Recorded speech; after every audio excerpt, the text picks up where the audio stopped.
Kapolri Jenderal Listio Sigit Prabowo memerintahkan agar pelaku penembakan segera ditindak tegas dan kasusnya diusut tuntas. Kapolri juga menganugerahi KPLB Anumerta Kasat Reskrim Solok Selatan yang gugur dalam tugas. Pernyataan tersebut disampaikan Kapolri terkait kasus penembakan yang dilakukan anak buahnya terhadap sesama polisi. Yang jelas Pak Kapolda sudah melaporkan kepada saya terkait peristiwa yang terjadi. Dan saya minta untuk mendalami motifnya. Namun yang jelas, saya sudah perintahkan agar kasus itu diproses tuntas terhadap pelakunya, oknum, pelaku dari institusi, agar ditindak tegas, apakah itu proses etik maupun pidananya. Apalagi kalau kemudian motifnya ternyata dilakukan terhadap hal-hal yang selama ini kita anggap mencederai institusi. Saya minta siapapun, apapun pangkat. Pemirsa, Komisi 3 DPR RI menyoroti perlakuan Propam Polri saat memeriksa pelaku penembakan polisi di Solok Selatan, Sumatera Barat. Sebab pelaku tampak tidak diborgol dan diduga diperiksa sambil merokok.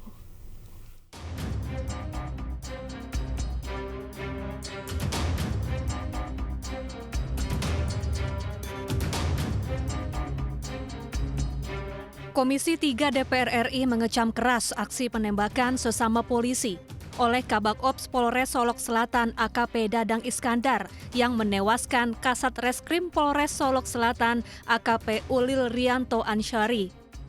Ketua Komisi 3 DPR Habibur Rahman mendesak kasus ini segera diusut tuntas. Menurutnya, pelaku harus dihukum berat. Ia juga menyoroti proses pemeriksaan pelaku yang dinilai terkesan santai, di mana pelaku tidak diborgol dan diduga diperiksa sambil merokok. Dan kami mengutuk keras perilaku brutal oknum Kabak Ops tersebut yang melakukan penembakan. Kami meminta peristiwa ini diusut secara tuntas. Bagaimana pelaku dengan santainya berjalan ketika dibawa mungkin menuju satu tempat di lingkungan Polda Sumbar yang bisa diputar, nanti teman-teman lihat ya. Saya kasih, dia berjalan tanpa dikawal, tanpa diborgol.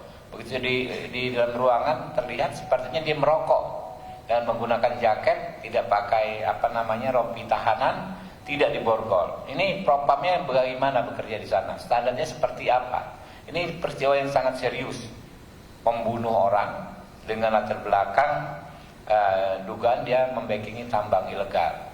Nah, harusnya seperti apa? Ini harus akan menjadi evaluasi bagi teman-teman yang di sana. Perwakilan Komisi 3 DPR juga akan datang langsung ke Sumatera Barat untuk mengunjungi rumah duka dan mengawasi proses pemeriksaan polisi. Dari Jakarta, Tim Liputan iNews melaporkan.